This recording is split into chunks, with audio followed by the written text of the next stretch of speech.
જૂનાગઢમાં સત્તાધાર ધામનો વિવાદ સતત વકરી રહ્યો છે અને હવે વિવાદ વચ્ચે આપા ગીગાનું ઓટલાના મહંતે ઝંપલાવ્યું છે।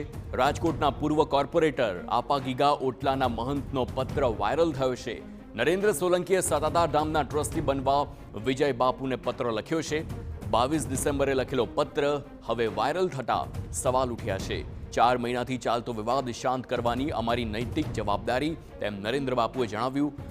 સંત જીવરાજ બાપુના શિષ્ય તરીકે મેં ટ્રસ્ટી બનવા રજૂઆત કરી છે। ટ્રસ્ટી બનવા પાછળનો હેતુ એટલો જ છે કે વહીવટ પારદર્શક રીતે ચાલે। જૂનાગઢના એસપી કલેક્ટરને પણ ટ્રસ્ટમાં સામેલ કરાય એમાં ખોટું શું છે તેમ પણ જણાવ્યું છે। આપા ગીગા જગ્યાનું ટ્રસ્ટ એમાં 2 સભ્યો છે, વિજય ભગત અને પૂજારી મહેશભાઈ। બીજું આપા ગીગાની જગ્યાનું જે ટ્રસ્ટ છે ગૌશાળા ટ્રસ્ટ, એની અંદર 4 ટ્રસ્ટી છે। મેં કીધું એમાં એક ટ્રસ્ટી તરીકે મને લ્યો, જેમાં 2 ટ્રસ્ટી છે એમાં ત્રીજા ટ્રસ્ટી તરીકે તમે મને લ્યો અને જરૂર જણાય જૂનાગઢના એસપી અને જૂનાગઢના કલેક્ટર હોદ્દાની રૂએ ભવિષ્યમાં પણ જે કોઈ કલેક્ટર આવે, જે કોઈ એસપી આવે એ ઓટોમેટિક એના સભ્ય થઈ જાય। આ પ્રકારનો ઠરાવ થવો જોઈએ। શું કામ તમે શું કામ ભાઈ ના પાડો છો? નરેન્દ્ર બાપુનું કહેવું છે કે તેમણે પત્રમાં ક્યાંય એવું નથી લખ્યું કે તેમને સત્તાધારના મહંત બનવું છે। લાખો લોકોની આસ્થા સત્તાધાર સાથે જોડાયેલી છે, ત્યારે તે ઈચ્છે છે કે દાનપેટીના દાનની ગણતરી પણ સીસીટીવી હેઠળ થાય અને હિસાબ પારદર્શક રહે। ઉલ્લેખનીય છે કે સત્તાધારના હાલના મહંત વિજય બાપુ અને આપા ગીગા ઓટલાના મહંત નરેન્દ્ર સોલંકી બંને જીવરાજ બાપુના શિષ્ય છે અને તે રીતે ગુરુભાઈ છે। નરેન્દ્ર બાપુનું કહેવું છે કે જ્યારે વિજય ભગતનો જન્મ પણ નહોતો થયો ત્યારથી જ તે સત્તાધારમાં છે। ત્યાં તો વિજય ભગતનો જન્મ નહોતો ને તેની જગ્યા મારા નામે હતી, તમને નો પણ ખબર હોય તો કહી દઉં। જેથી વિજય ભગતનો સત્તાધાર જગ્યાની અંદર જન્મ નહોતો ત્યારે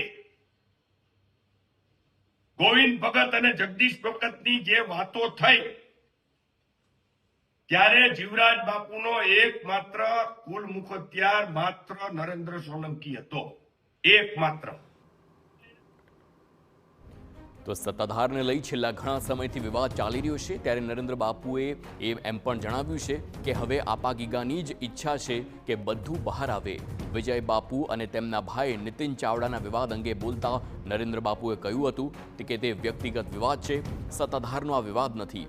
સાધુ થઈને જો વિજય બાપુ ભાઈઓની જમીનમાં ભાગ માંગી શકતા હોય તો નીતિન ચાવડા વિજય બાપુ પર કરેલા ખર્ચની રકમ પાછી માગે તેમાં ખોટું શું છે? મને વિજય ભગતે ફરિયાદ કરી, મારો વિજય ભગતે ઘણો ગેરઉપયોગ કર્યો છે।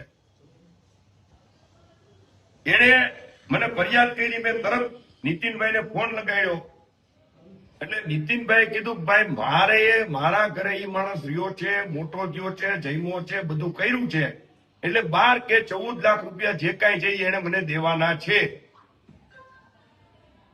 એટલે મેં કીધું ભાઈ આ વસ્તુ વ્યાજબી નથી, આ સાધુ માણસ થઈ ગયો છે। ઈ સાધુ થઈને જો અમારા ભાઈઓની અંદર ભાગ માગી શકતો હોય અને એના નામે એ જમીન રાખી શકતો હોય તો એને અમને આ પૈસાઓ આપવા પડે। આ નૈતિકતાની વાત છે।